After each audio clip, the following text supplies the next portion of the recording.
अस्सलाम वालेकुम। ट्रूलेट परसेप्शन पे आप सबको खुशामदीद। मैं हूं अली हसन। आज हम लोग जिस टॉपिक के ऊपर डिस्कशन करना चाह रहे हैं वो है कामयाबी। असल कामयाबी क्या है? कामयाबी एक ऐसा वर्ड है जो हम अक्सर अपनी रूटीन के अंदर सुनते हैं कि यार कामयाब होना है, अपनी ज़िंदगी के अंदर कामयाब शख्स बनना है। ख़ास तौर पे हमारे जो माँ बाप हैं वो हमें बचपन से ही अपने बच्चों को एक कामयाबी की डेफिनेशन सिखाते हैं, और हमारे डेली रूटीन में जो हमारी फैमिलीज़ होती हैं वो हमें कामयाबी का जो डेफिनेशन सिखाती हैं वो ये सिखाती हैं कि अगर हम ज़्यादा पैसे वाले होंगे, अगर हमारे पास ज़्यादा जायदाद होगी, अगर हम ज़्यादा फेमस हो जाएंगे, और इस तरह की जितनी भी दुनियावी चीज़ें हमारे पास जितनी ही ज़्यादा होंगी, हम उतने ही कामयाब इंसान होंगे। और हमारी ज़िंदगी के अंदर जो हमें एक रोल मॉडल बनाया जाता है वो नॉर्मली तौर पे हमारी फैमिली के अंदर कोई चाचू, मामू, ताऊ जो बहुत ज़्यादा पैसे वाला या जायदाद में, गाड़ी, पैसा या फेमसिटी में ज़्यादा होता है, उसे एक कामयाब शख्स दिखाया जाता है। और बच्चा बचपन से ही उस कामयाबी के पीछे लग जाता है।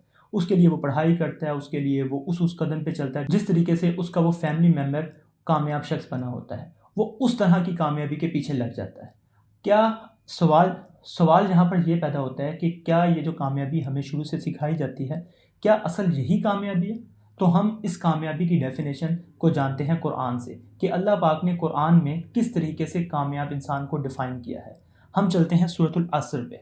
अल्लाह पाक कुरान पाक में फरमाते हैं सूरतुल अस्र में, बिस्मिल्लाहिर्रहमानिर्रहीम, वल अस्र इन्नल इंसान लफ़ी खुस्र इल्लल्लज़ीना आमनु व अमिलुस्सॉलिहाति व तवासौ बिल हक़्क़ि व तवासौ बिस्सब्र। शुरू करता हूँ मैं अल्लाह के नाम से जो बड़ा मेहरबान और नहायत रहीम है। अल्लाह पाक ने कुरान में फरमाया, वल अस्र इन्नल इंसान लफ़ी खुस्र, असर की कसम तमाम इंसानियत खसारे में है। यानी कि ज़माने की कसम, जितनी भी इंसानियत है तमाम खसारे में, सवाए उन लोगों के जो ईमान लेकर आए। अब ईमान किस तरह का ईमान लेके आए? ये वो ईमान की बात की जा रही है जो हमें वरासत में ईमान मिला है, कि हम वरासती तौर पे एक मुसलमान घर में पैदा हो गए तो हम एक ईमानदार और एक मुसलमान कहलाने शुरू हो गए।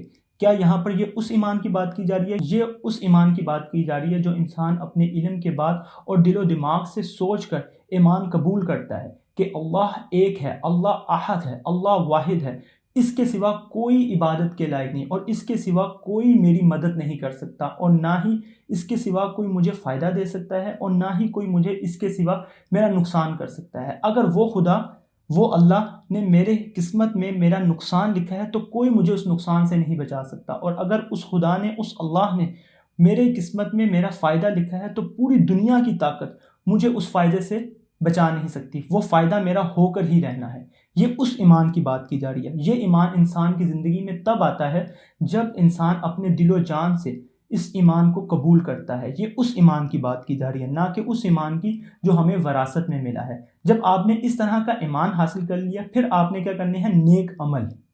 जो इस आयत के अंदर अल्लाह पाक ने फरमाया कि फिर वो इंसान जो नेक अमल करता है। अब ये उस नेक अमल की बात की जा रही है जो अल्लाह पाक ने आप वसल्लम के ज़रिए हम तक पहुँचाए, जिसके अंदर फ़राइज़ आ जाते हैं, नमाज, रोज़ा, ज़कात, हज, और उसके बाद आप सल्लल्लाहु अलैहि वसल्लम की ज़िंदगी का एक रोल मॉडल, कि अगर हमने अपनी ज़िंदगी गुजारनी है तो उस ज़िंदगी में हमें किस किस तरीके से नेक अमल करने हैं, किस तरीके से अपने माँ बाप का, किस तरीके से अपने हमसायों का, और किस तरीके से यतीम मस्कीनों के साथ हुस्न सलूक करना है, और किस तरीके से नॉन मुस्लिम और दूसरे लोगों से किस तरीके से मिलना है। ये उन नेक अमल की बात की जा रही है। जब आपने ये दोनों काम कर लिए, उसके बाद आपने हक़ की नसीहत करनी है, हक़ का साथ देना है। अब ये सबसे मुश्किल काम है। अक्सर नॉर्मली हम लोग अपनी ज़िंदगी के अंदर देखते हैं कि जब हक़ की बात आती है तो हम खामोश हो जाते हैं।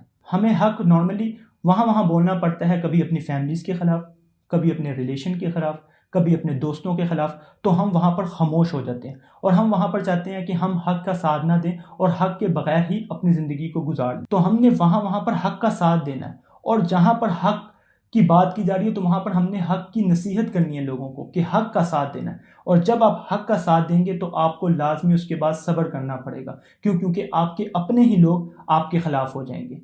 जब ये चारों खसूसियत किसी इंसान के अंदर होगी तो वो ना सिर्फ इस आर्ज़ी दुनिया में बल्कि इससे आगे आने वाली असल ज़िंदगी के अंदर भी सही कामयाब इंसान बनेगा कुरान की रोशनी में। और ये कामयाब इंसान अल्लाह ने हमें बताया है, और असल यही कामयाबी है जो अल्लाह ने हमें बताई है, ना कि वो कामयाबी जो हमें बचपन से हमारे माँ बाप ने सिखाई है। तो इसी के साथ मुझे दें इजाज़त। इंशाअल्लाह हमारी मुलाकात होती है अगले किसी टॉपिक पे। अल्लाह आपका और मेरा निगहबान।